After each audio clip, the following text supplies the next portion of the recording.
Hello everyone, this is Eddie the Magic Monk doing a quick lesson on annuities. So the first thing we want to talk about is what is an annuity. Basically, it is just a stream of fixed payments over a period of time. So for example, if you say to yourself, okay, every month from today, you're going to save $100 into your bank account for 3 years' time, then that could be an example of an annuity. So, how does this work mathematically? Well, one thing that makes the annuity a bit hard to calculate is that you are paid interest. So let's calculate how much money you would have in your bank account over 3 years' time if there was no interest.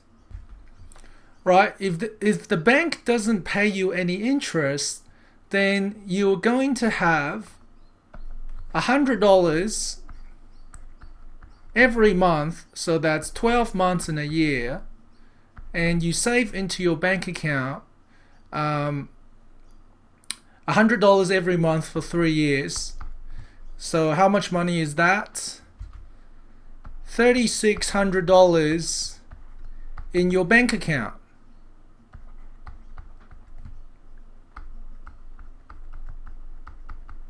Okay, so that would make the maths really easy, but you wouldn't save money into this bank, right? Because they're not paying you any interest. So you would obviously pick a bank that pays you some interest. So how would you calculate how much money you would have if the bank has paid you interest? So if the bank pays you 4% interest per annum, which is about the correct interest rate in Australia right now, compounded monthly. So what that means is they will add on the interest per month. How much money will you have in 3 years' time? Right now, before I give you the formula for annuities, I'm just going to show you how this will work in real life in Excel. So right now I'm in Google Docs spreadsheets, not Excel, sorry. And the first thing I'm going to write in there is how much. I'm going to write in there all of the information that I've provided to you earlier. So the first thing is the regular payments. Right, we're paying $100 into the bank account every month. So I'm going to write $100. And the interest rate that I'm getting paid, interest rate per annum, is 4%. Right, and the time period is a month, so I'm gonna write down the number of periods per annum. So because we're paying the money into our account monthly, that means there are 12 periods in 1 year. So number of periods per annum or per year. Per annum means per year. The number of periods per year will be 12 periods in a year. And then the interest rate per period, right? Because it's 4%. The bank is giving you 4% per annum, but it's compounded monthly. So the number of periods, the number of compounding periods is 12. So what is the interest rate per period? Well, we will go equals 4% divided by 12, and that will give us the interest rate per period or per month. So it's 0.33% interest in 1 month. So now we're going to calculate how much money we'll have in the bank in 3 years' time. So here are our headings. So the first heading I'm going to set up is month. And obviously 3 years' time we're going to have 1, 2, all the way to 36. So I'm going to use the formula. So I'm going to go equals A8 plus 1. And then I'm going to drag the corner down all the way to 36. Right, until where it says 36 months. Okay, so I have the number of months set up. And then the second column, I'm going to put in balance at start of month. So in the first month, we will have originally no money in there, right? Because we haven't put the money in yet. And then I'm going to calculate the interest from the balance. Okay, and right now, obviously, there's nothing. So I'm just going to put 0 in that first one.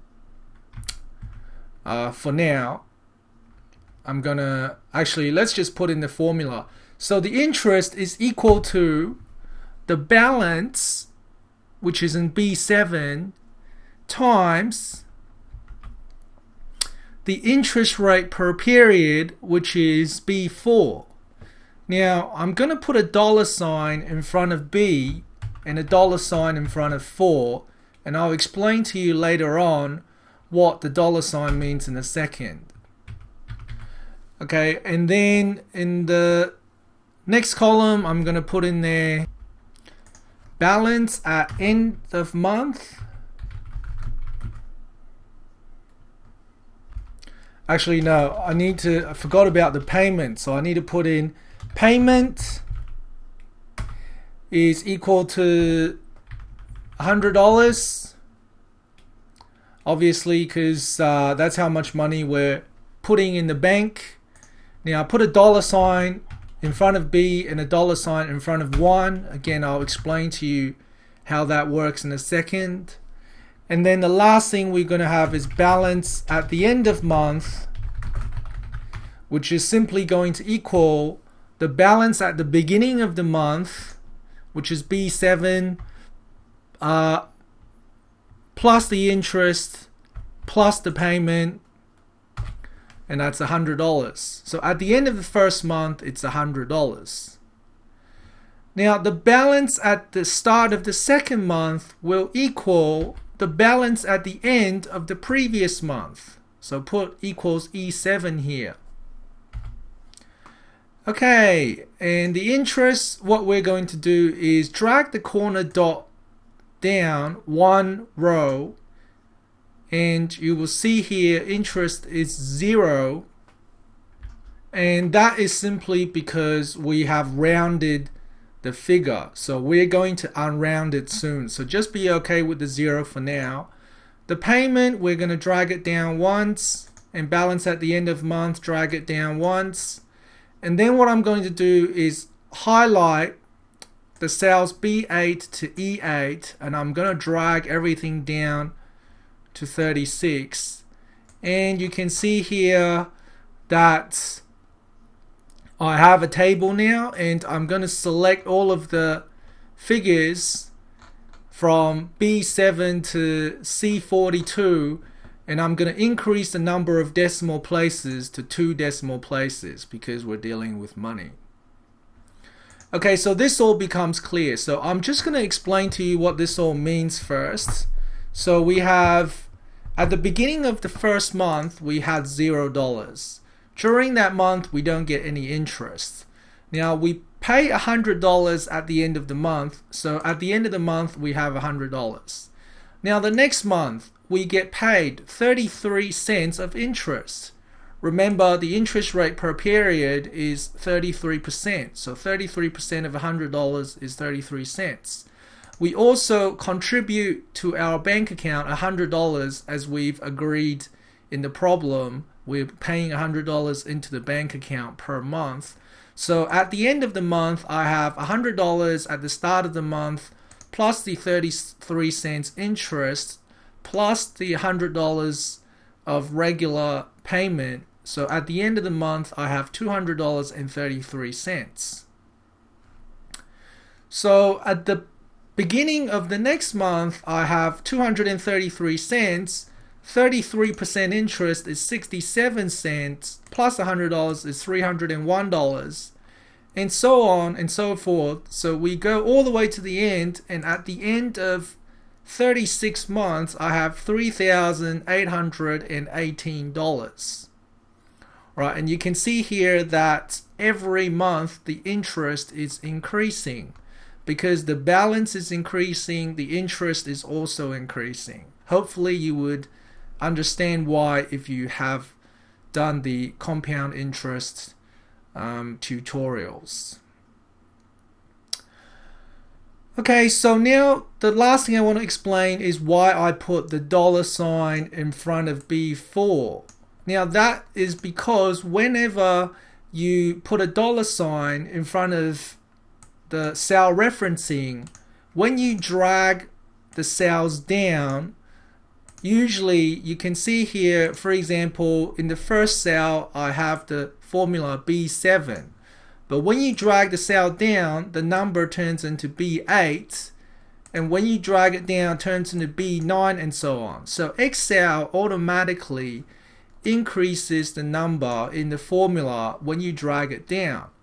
But if you put a $ in front of it, in front of the cell referencing, then when you drag things down, it remains the same number.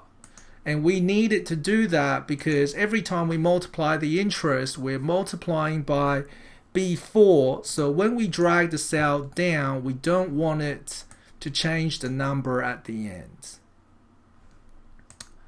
Okay, thanks for watching, guys. See you again next time.